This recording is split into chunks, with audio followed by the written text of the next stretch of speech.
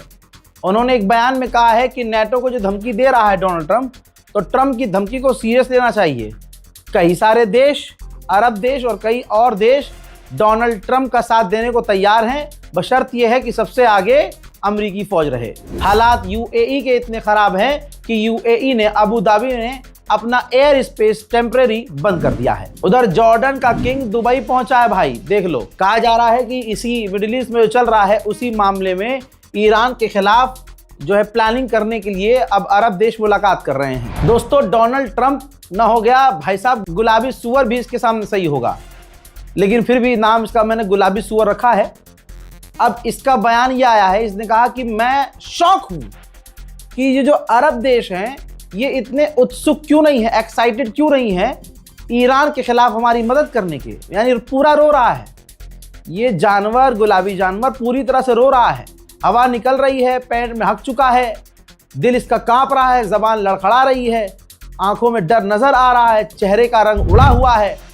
अब ये कह रहा है कि बहुत जो देश हैं वो सामने आने चाहिए मदद के लिए ईरान के खिलाफ। मैं शौक हूँ कि वो ज़रा सा भी एक्साइटेड नहीं है, और कई सारे देश सामने आने वाले हैं और मैं उनका जल्द ऐलान करने वाला हूँ, उनका नाम बताने वाला हूँ। साथ में इसने एक बहुत बड़ी बात कही, याद दिलाऊंगा कि अभी कुछ दिन पहले इसने 6 दिन पहले कहा था कि हम जीत गए, अमेरिका जीत गया, जंग हमने लगभग जंग के गोल हमने अचीव कर लिए हैं और हमारी तरफ से अब मामला हो गया है। अब ये कह रहा है कि बहुत जल्द जंग खत्म होने वाली है। तो जब ये जंग अभी खत्म नहीं हुई तो 6 दिन पहले सुअर तूने कैसे बोल दिया कि जंग खत्म हो गई है जी और हम जीत गए हैं। अभी डोनाल्ड ट्रंप बुरी तरह से फंसा हुआ है, लेकिन इसकी अकड़ नहीं निकली है और दुनिया यही देखकर डोनाल्ड ट्रंप से और चिढ़ रही है। डोनाल्ड ट्रंप ने कहा कि अगला नंबर क्यूबा का है और मैं जो चाहे कर सकता हूं, मैं आज़ाद हूं, मैं शक्तिशाली हूं। आप देख रहे हैं, इसीलिए कहता हूं हमारे भारत के प्रधानमंत्री का अपमान का बदला, समझ रहे हो आप, फिलिस्तीन गाजा के नरसंहार का बदला, वेनेजुएला के राष्ट्रपति का बदला, अफगानिस्तान का इराक का बदला, एक अकेला देश है ईरान जो ले रहा है डोनाल्ड ट्रंप से। तो दुनिया को ईरान का साथ देना चाहिए। ट्रंप ने साथ में ये भी कह दिया कि चाइना के ट्रिप में 1 महीना डिले कर रहा हूं क्योंकि यहां जंग चल रही है। अब सुनिए डोनाल्ड ट्रंप कितना अकेला पड़ गया है, उसने अपने मुंह से बताया है। ये वो वीडियो है, अंग्रेजी में है, मैं आसान ज़बान में बता रहा हूं। इसने कहा कि 45,000 हमारी फौज जापान में है, 45,000 फौज हमारी साउथ कोरिया में है और 50,000 फौज अमेरिकी जर्मनी में है। और अब पहली बार जब हमने पूरी दुनिया को बचाने के लिए उनसे कहा कि क्या आपके पास माइन वेपर्स हैं, यानी ज़मीन के अंदर, पानी के अंदर विस्फोटक ढूंढने वाली मशीन, सामग्रियां, हथियार, जहाज हैं, तो सामने वालों ने कहा, देशों ने, जिनके यहाँ हमारे 50-50 हज़ार सैनिक हैं, उन्होंने हमसे कहा कि हम इस जंग में इन्वॉल्व होना नहीं चाहते, हम इस लड़ाई में पड़ना नहीं चाहते। I don't need your aircraft carriers after we've already won. So, you know, those things are very disappointing. And you have to remember, we have 45,000 troops in Japan. We have 45,000 troops in South Korea. We have 45,000, 50,000 troops in Germany. We defend all these countries. And then, do you have any minesweepers? And they say, well, would it be possible for us not to get involved? I've been saying it for a long time. British का magazine the guardian क्या छापा है, ये cartoon देखिए, जिसमें वो यूरोपियों से मदद मांग रहा है, कह रहा है कि डरपोक यूरोपियों मदद करो, और उसके बाद ऊपर लिखा हुआ है वन बैटल आफ्टर अनदर, एक जंग सीधा जंग के बाद। एक बात क्लियर है, जो दुनिया में चल रहा है, अब कोई भी डोनाल्ड ट्रंप के साथ खड़ा हुआ नजर नहीं आ रहा है। उधर ईरानियों ने ट्रंप के मजे लेने शुरू कर दिए हैं। एक आम आदमी है वहां, देखिए, उसने एक वीडियो बनाया जिसमें लाखों ईरानी लोग सड़कों पर हैं, और यकीन मानिए 24 घंटे ईरान की जनता सड़कों पर प्रदर्शन कर रही है सरकार के सपोर्ट में और हिम्मत दे रही है गवर्नमेंट को। तो ये बंदा वीडियो बनाता है और वीडियो बना के पूछता है, हे ट्रंप, क्या तुम्हें लगता है कि ये एआई है? हजरात मोहतरम, क्योंकि डोनाल्ड ट्रंप ने जो ईरान ने अमेरिका का और इजराइल का नुकसान किया है, जो फादरलैंड का फा और दर और लैंड अलग किया है, और अनबख्तों के चूचू में जो डाली है मिसाइल और धुएं निकल रहे हैं सबके घरों से यहाँ भारत में, तो उसको छुपाने के लिए ट्रंप ने कह दिया कि भाई ये सब एआई है, ऐसा कुछ नहीं हो रहा है। ईरान जो दिखा रहा है कि वो हमले कर रहा है, इजराइल में हमले हुए हैं, हमारी साइट्स उड़ी हैं, ये सब एआई है, नकली है, फर्जी है, वहां सब लोग अंदर हैं, छुपे हुए हैं। तो ईरान की आम जनता ट्रंप को नंगा कर रही है।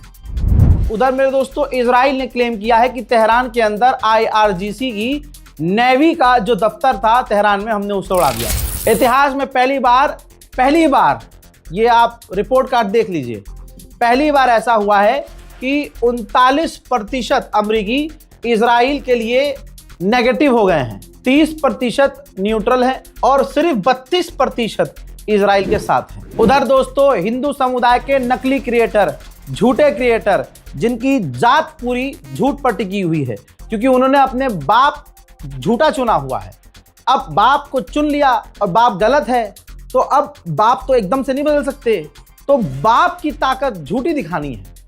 हजरात मोहतरम, 2-3 दिन से जो जंगली सुअर हैं भारत में, वो जंगली सुअर ये चला रहे हैं कि ईरान को झुकाया भारत ने, भारत के आगे अमेरिका ने घुटने टेक दिए, ईरान ने घुटने टेक दिए, और स्ट्रेट ऑफ हॉर्मुज से जिस भी जहाज पर तिरंगा लगा होगा, ओ हो, उसको ईरान जाने देगा। ये खबर गौदी मीडिया ने चलाई, तमाम जो गंदी नाली के कीड़े हैं सब ने अपने पापा को फर्जी पावरफुल दिखाने के लिए, फर्जी में उस आदमी को इतना सपोर्ट किया गया कि देश बर्बाद हो गया। अब मोदी पापा की वजह से देखो स्ट्रेट ऑफ हॉर्मुज में भारत की ताकत देखो। अजी कद्दू, तुम्हारे बाप की ताकत, असलियत क्या है खुद मोदी जी ने खोल दी है। भारत के विदेश मंत्री माननीय जयशंकर तक जब ये बात पहुंची, भाई हिंदुओं ने इतना झूठ फैलाया, मोदी को अपना सब कुछ बताने के लिए एक समुदाय ने इतना झूठ फैलाया कि भाई जयशंकर साहब के पास ये बात चली गई। तो माननीय जयशंकर ने बोला कि भारतीय झंडे वाले जहाज़ों को निकालने के लिए कोई डील ईरान से नहीं हुई है। तो जो भी हिंदू अंधभक्त गोबर खाकर नशे में ये वीडियो बनाए और कमेंट करे कि देखो भारत का जलवा, भारत का झंडा जिस जहाज पे लगेगा उसे ईरान रोकेगा नहीं, ऐसी कोई डील ईरान से नहीं हुई है, माननीय जयशंकर ने खुद क्लियर कर दिया है। और याद रखिएगा, भारत के अंदर जो तेल और गैस आने दे रहा है ईरान, वो भारत के लोगों की वजह से, भारत, और वो भी लोगों में कौन? भारत के मुसलमान, क्योंकि तुम्हारे पापा ने अभी तक ईरान के सुप्रीम लीडर की शहादत पर अभी एक भी पोस्ट नहीं किया।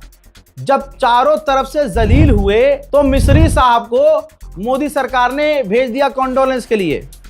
जब सब कुछ हो गया, तेल की कमी होने लगी, गैस की किल्लत होने लगी, तब मोदी में इतना दम नहीं हुआ क्योंकि मुंह ही नहीं था भाई कि अब क्या भाई, 10 दिन हो गए शहादत को, तुमने कुछ नहीं लिखा।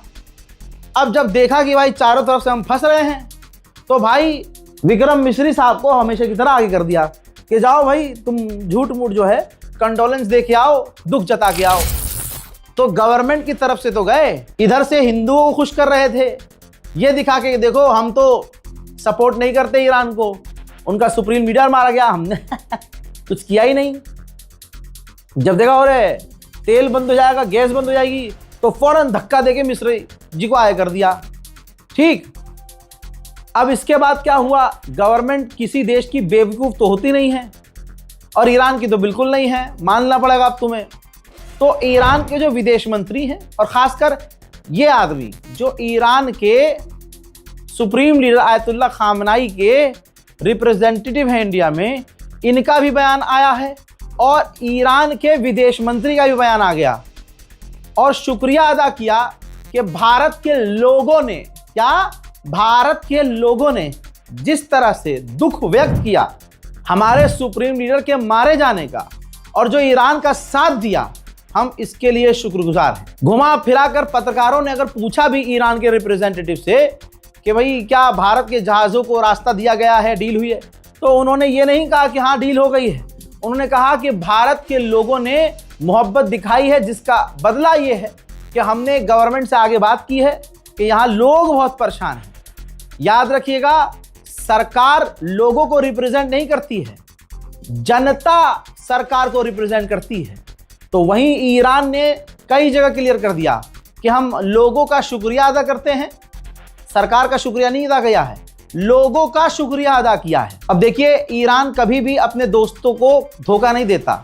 वो बात अलग है कि मोदी जी दे देते हैं, और मोदी जी को मिलता भी है, जिसको जाकर फादरलैंड बोल के आ जाते हैं। जैसे डोनाल्ड ट्रंप को अपना बनाया था, डोनाल्ड ट्रंप मुंह पे जब मन में आता थूक देता है, जब भी मन में आता है थूक देता है। अंधभक्तों ने क्या क्या नहीं किया भाई, भारत में डोनाल्ड ट्रंप की मूर्ति बनाकर भगवान मानकर पूजा की, उसकी जगह जगह उसके पोस्टर लगाए, उसके लिए आरती की, उसके लिए पता नहीं क्या क्या किया, पाठ किए, न जाने जो कर सकते थे किया। क्या हुआ, डोनाल्ड ट्रंप ने भारत का अपमान करने में, टैरिफ लगाने में कोई कमी करी?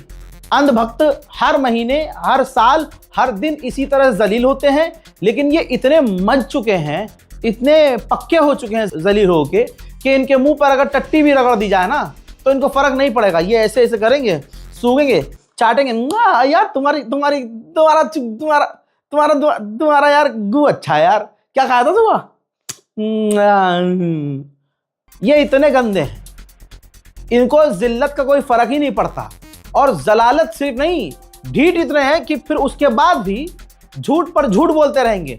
नहीं, भारत का झंडा लगाता इसलिए आ गया, मोदी पावर। कोई पावर नहीं है भाई, ये भारत की जनता की पावर है। भारत के हिंदू समुदाय के बड़े बड़े क्रिएटर्स और बड़े बड़े लोगों ने, समझदार लोगों ने ईरान के सुप्रीम लीडर को सपोर्ट किया और कहा कि अमेरिका ने गलत किया। भाई तुम्हारा बाप डरता है कि वो 1-2 कॉल कर देगा, टैरिफ लगा देगा तो गू निकल जाएगा हमारा। ईरान नहीं डरता। तो ईरान की गवर्नमेंट ने साफ कहा है, बल्कि ईरान के एम्बेसडर जो भारत में, उन्होंने क्या कहा सुनिए। भारत की गवर्नमेंट की बात नहीं कर रहे हैं, वो बात कर रहे हैं जनता की। जनता के लिए शुक्रिया अदा किया है, और जनता में भी उन्होंने मुसलमान नहीं आगे किया, उन्होंने सबको लिया। पता उन्हें भी है कि कौन सा समुदाय, कौन से धर्म के लोग इजराइल के साथ खड़े हैं। सुनिए।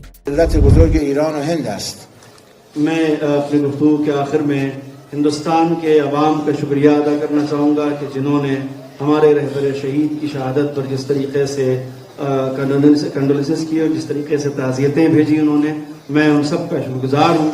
आपकी इतनी हमदर्दियाँ और आपके ऐसे मैसेजेस और पैगामात इस बात की निशानदेही करते हैं कि हिंदुस्तान और ईरान के बीच में जिस तरह के तारीख़ी और जिस तरह के तहजीबी रिश्ते रहे हैं वो कितने गहरे हो सकते हैं, इसका अंदाज़ा यहाँ के अवाम के जज्बात और आपके जज्बात से लगाया जा सकता है।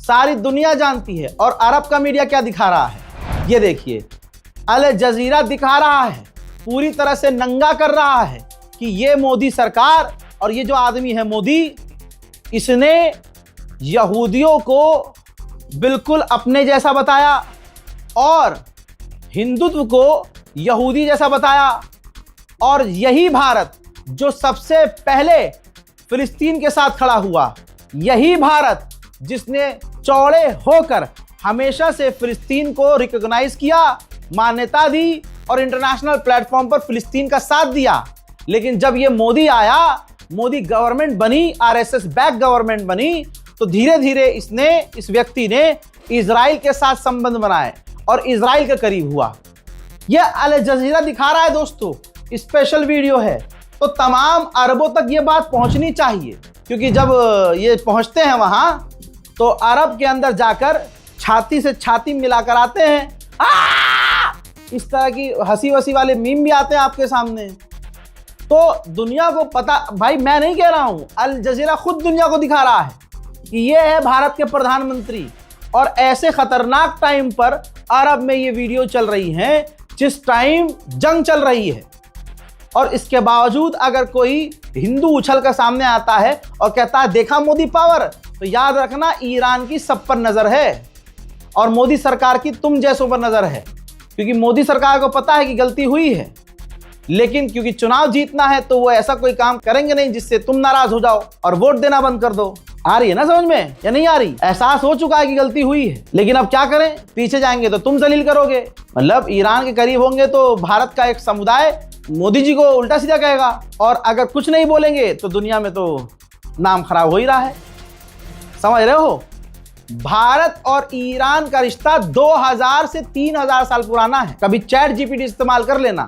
यहां तक कि भारत की करेंसी इस्तेमाल करने दी थी ईरान ने कि आप अपनी करेंसी में पेमेंट कर दो, हमें कोई दिक्कत नहीं है। कई ऐसे मामले आए हैं कि इंटरनेशनल प्लेटफॉर्म पर ईरान ने हमारा साथ दिया और किसी ने साथ नहीं दिया। और जो आज अमेरिका के गुलामी कर रहे हैं, अमेरिका का गू खा रहे हैं, हजरात देख लो, एक और अमेरिका ने इनके फौफा के, इनके दादाजी ने, दादरलैंड जो डोनाल्ड ट्रंप है, ताऊ ने डंडा किया है इनके पिछवाड़े में, अब उछलते फिर रहे हैं।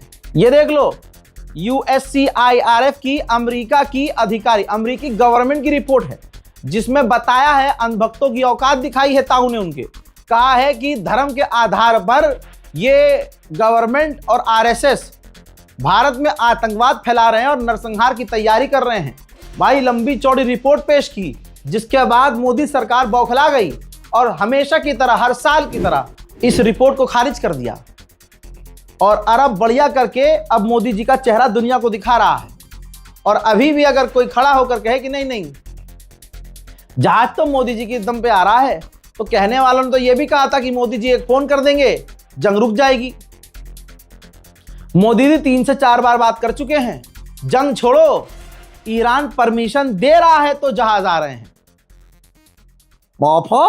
बहरहाल इस रिपोर्ट को शेयर कीजिए, दुआओं में याद रखिए, चैनल को सब्सक्राइब कीजिए। जय हिंद।